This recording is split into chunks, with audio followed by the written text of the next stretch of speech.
So hello student, आज हम start करते हैं paper number 3 accounts, right.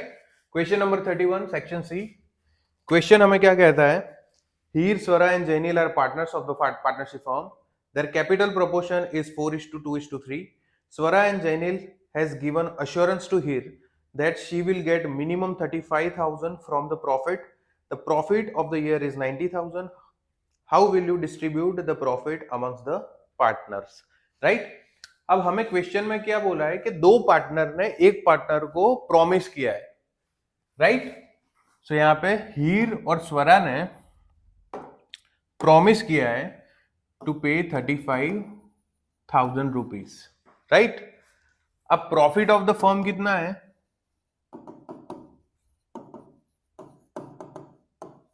Is equal to 90,000. अब हम डिस्ट्रीब्यूट करेंगे कौन से रेशियो में? प्रॉफिट शेयरिंग रेशियो में. अब हमें क्वेश्चन में कैपिटल रेशियो गिवन है, प्रॉफिट शेयरिंग रेशियो नहीं दिया गया है. अगर प्रॉफिट शेयरिंग रेशियो नहीं दिया गया तो प्रॉफिट इक्वली डिस्ट्रीब्यूट होगा. सो डिवाइड बाय 3 करेंगे, आंसर आएगा 30,000. इसी हिसाब से हर पार्टनर को कितना मिलेगा? 30,000 ईच.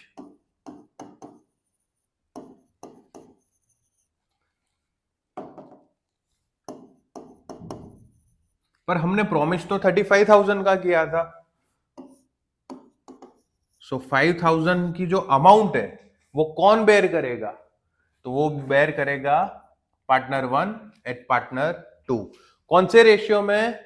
उनके प्रॉफिट शेयरिंग रेशियो में, which is 1:1.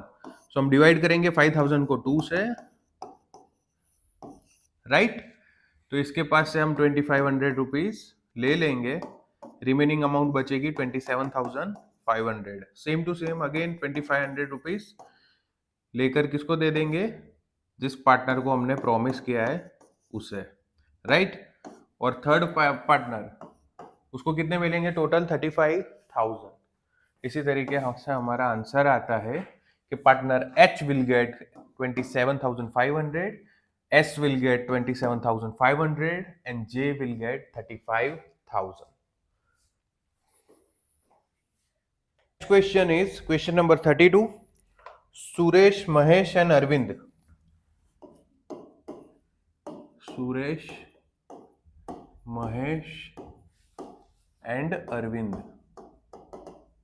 are partners of a partnership firm.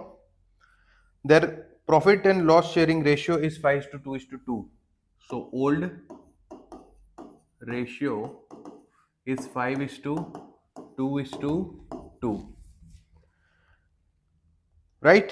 All the partners have decided to change their profit sharing ratio to 2:3:4. So new ratio is 2:3:4. From this information, find out the sacrifice has been made by which partner by using the sacrifice formula. Okay. So अब हम find करेंगे sacrifice with the use of sacrifice formula. So sacrifice is equal to old PSR minus new PSR. Okay, old क्या है? 5/9. New क्या है?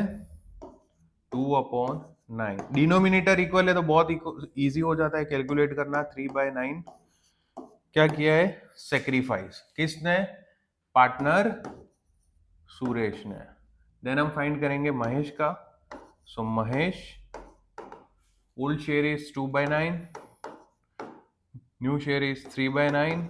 यहाँ पे महेश ने क्या किया है? गेन. क्यों? क्योंकि आंसर माइनस में आ रहा है तो महेश ने क्या किया होगा? Gain. And last is Arvind. Arvind's sacrifice is 2/9 minus 4/9 is equal to -2/9. यहाँ पे अगेन आंसर माइनस में आया है. यहाँ पे सेक्रीफाइस सिर्फ और सिर्फ सुरेश ने किया है, वेरेज महेश और अरविंद ने क्या किया है? गेन. ये है हमारा answer. Okay, so question number 33.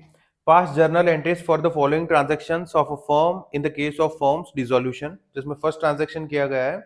At the time of dissolution, the book value of goodwill is 56,000. No amount is realized. So जब डिसोल्यूशन किया तो गुडविल की वैल्यू क्या थी? 56,000. पर at the time of dissolution हमें कोई वैल्यू नहीं मिली। अगेन 2 एंट्री आएगी। सबसे पहला आएगा realisation account debit to goodwill account, amount will be 56,000, right. And second entry क्या आएगी? No entry, right. अगर हमें कैश मिलता तो हम लिखते cash in bank to realisation, right, पर हमें कोई भी पैसा नहीं मिला तो उसकी नो एंट्री आएगी। नाउ सेकंड क्या बोला है? The value of laptop is 35,000, right. So again same entry करेंगे, क्या लिखेंगे? Realisation account debit to laptop account. कितना था बुक वैल्यू? 35,000, राइट। बट जब हमने रियलाइजेशन किया तो हमें कितना मिला? क्या लिखा है? One partner has taken it for 25,000। Okay, तो जो भी पार्टनर ले गया उसका अकाउंट क्या होगा? डेबिट। तो यहां पे लिखेंगे partners capital account debit to realisation account. The amount will be, कितने में ले गया? 25,000। And last entry will be, क्या बोला है? Income tax liability is now payable 30,000, it is not recorded in the books. तो जो लायबिलिटी के बारे में बुक में नहीं लिखा था वो हमें अभी पे करनी है। सो उसकी एंट्री आएगी रियलाइजेशन अकाउंट डेबिट टू, पैसा जाएगा, cash and bank account credit. Liability कितनी थी? 30,000। सो 30,000 each is the answer. Okay, so next question करेंगे हम, question number 34। Total assets are 1,50,000. So total assets 1,50,000। फिर क्या बोला है? जिसमें से कैश 10,000 है। सो 10,000 क्या होगी? कैश। 140 क्या होगा? Other assets. उसके बाद हमें क्या कहा है? The net asset of the firm is 1 lakh. So net asset is equal to asset minus liabilities. Asset हमें गिवन है 1,50,000, नेट असेट हमें गिवन है 1 लाख, लायबिलिटी नहीं पता, सो मिल जाएगा। लायबिलिटी को इस तरफ ले जाएंगे, 1 लाख को इस तरफ ले आएंगे। सो लायबिलिटीज कितनी हो जाएगी? 1,50,000 minus 1 lakh is equal to 50,000, right. उसके बाद हमें क्या बोला है? The ratio of capital and reserve is 4:1। अब हमें भी पता है, फॉर एग्जाम्पल अगर ये बैलेंस शीट है, यहाँ पे असेट होता है, यहाँ पे क्या आता है? Capital plus liability. अब अगर असेट मुझे 150 पता है कितना है, लायबिलिटी अगर मैंने फाइंड कर लिया 50,000, सो मेरा कैपिटल कितना होगा? 1 लाख। अब ये जो 1 लाख है उसको हमको डिस्ट्रीब्यूट करना है 4:1 में, 4:1। सो ये होगा 80,000 और ये होगा 20,000, राइट। उसके आगे बात करते हैं। क्वेश्चन में क्या कहा है हमें कि the capital of A is more than that of B by 20,000। मतलब कि ये जो 80,000 कैपिटल है इसमें ए और बी की कैपिटल में ए की कैपिटल होगी 20,000 मोर। जब भी आपको कोई ऐसी प्रॉब्लम नहीं मिले तो सिंपली क्या करने का, जो भी कैपिटल है 80,000 उसमें से 20 माइनस करने का, राइट। आंसर क्या आया, 60,000 डिवाइडेड बाय 2 करो, कितना आएगा 30,000 ईच। तो ये 30,000 दोनों जगह पे, ओके। अब ए की कैपिटल कितनी हुई 50,000 एंड बी की कितनी हुई 30,000, राइट। इस हिसाब से हमने पूरा क्वेश्चन सॉल्व कर दिया। हमें क्या बोला है, prepare opening balance sheet, right. So opening balance sheet हम निकालेंगे। So answer is opening balance sheet. यहाँ पे लिखेंगे capital of A and B, जैसे हमने फाइंड किया 50,000, 30,000 each, 80,000. Next is reserves 20,000. Next is liabilities 50,000. इस तरफ आएगा कैश 10,000 एंड लास्ट आएगा असेट्स 1,40,000. टोटल करेंगे हम बैलेंस शीट का 1,50,000, 1,50,000, इस हिसाब से आएगा आंसर। लिसन गाइस, क्वेश्चन थोड़ा ट्रिकी था, पर ऑलवेज क्वेश्चन को आपको क्या कैसे सॉल्व करना है, एक एक लाइन पढ़नी है और एक एक लाइन सॉल्व करनी है। अगर आप इस तरीके से क्वेश्चन को सॉल्व करोगे तो आपका आंसर आ जाएगा। और एक बार रिकेप करते हैं, क्या है, टोटल असेट हमें 1,50,000 दी है, जिसमें से 10,000 की क्या थी, कैश। तो रिमेनिंग असेट कितनी बची होगी 140। उसके अलावा हमें क्या बोला है कि नेट असेट हमारी कितनी है 1 lakh. Again net asset is equal to asset minus liability, right. हमें नेट असेट भी पता है, टोटल असेट भी पता है, तो उसके ऊपर से हमें क्या मिलेगा, लायबिलिटी। एक बार लायबिलिटी पता चल गया तो असेट और लायबिलिटी का जो डिफरेंस होता है वो क्या होता है, हमारा कैपिटल। सो कैपिटल मिल गया। अब कैपिटल में क्वेश्चन में क्या बोला है कि 4:1 के रेशियो में, राइट, रिजर्व्स एंड कैपिटल। सो 4 क्या होगा कैपिटल और 1 क्या होगा रिजर्व। तो उसकी अमाउंट मिल गई 80,000 एंड 20,000, जिसमें हमें क्या बोला है कि ए की कैपिटल बी की कैपिटल से 20,000 ज्यादा है। तो सबसे पहले 20,000 इसको दे दिए, 80,000 में से रिमेनिंग कितने बचे 60,000। 60,000 को हम इक्वली डिस्ट्रीब्यूट करेंगे तो आंसर आएगा 30,000 30,000 ईच। ऐसे हमें ए और बी की ओपनिंग कैपिटल कितनी मिलेगी 50,000 एंड 30,000। फिर हम क्या बनाएंगे, ओपनिंग बैलेंस शीट, और इस तरीके से हम आंसर लाएंगे। So next question is question number 35। Okay, हमें क्या बोला है, on 1/4/2017 Navya Limited issued 6,011% debentures of 100 each at a discount of 5%. All the debentures are to be redeemed after 6 years as on 31/3/2023 at a premium of 10%. Pass necessary journal entries in the books of company without narration. So narration नहीं लिखना है। सबसे पहले हम first entry करेंगे, date है 1/4/2017। Entry करेंगे bank account debit to, percentage कितना है 11%, debenture application and allotment account. Amount कितनी है, सो 6,000 इंटू 95, क्योंकि 5% डिस्काउंट है। So value will be 5,70,000, 5,70,000 each, right. Next entry होगी, क्या बोला है हमें कि रिडम्पशन के टाइम पे भी 10% प्रीमियम देना है।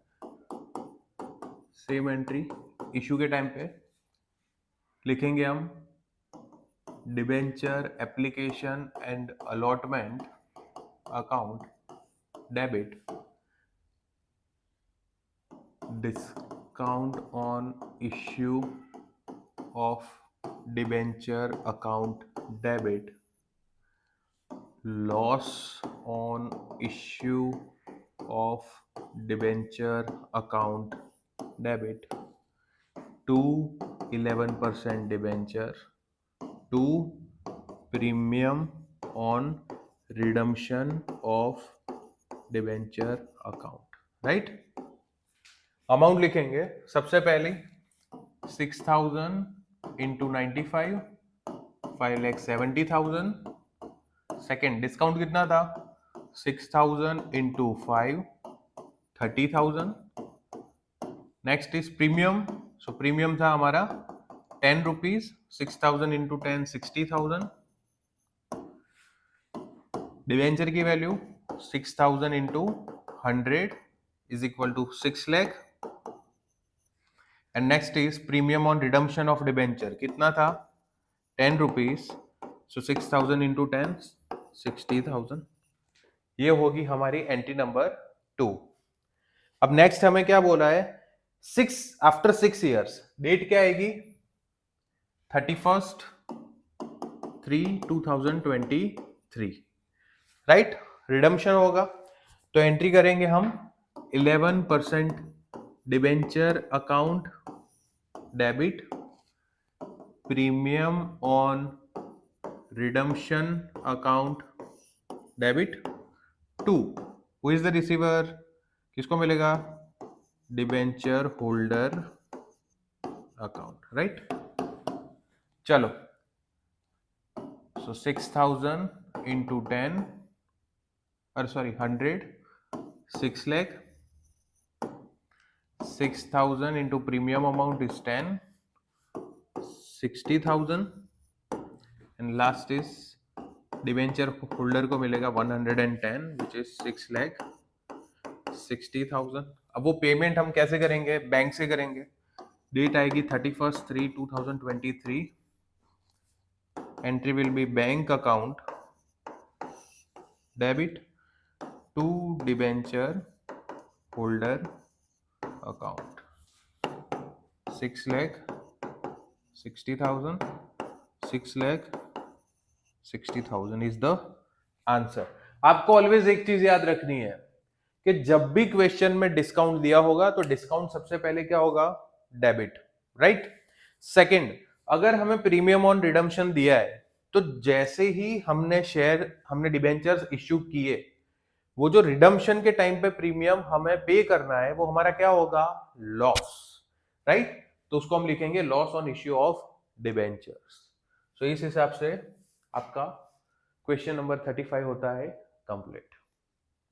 State the procedure of issue of debentures.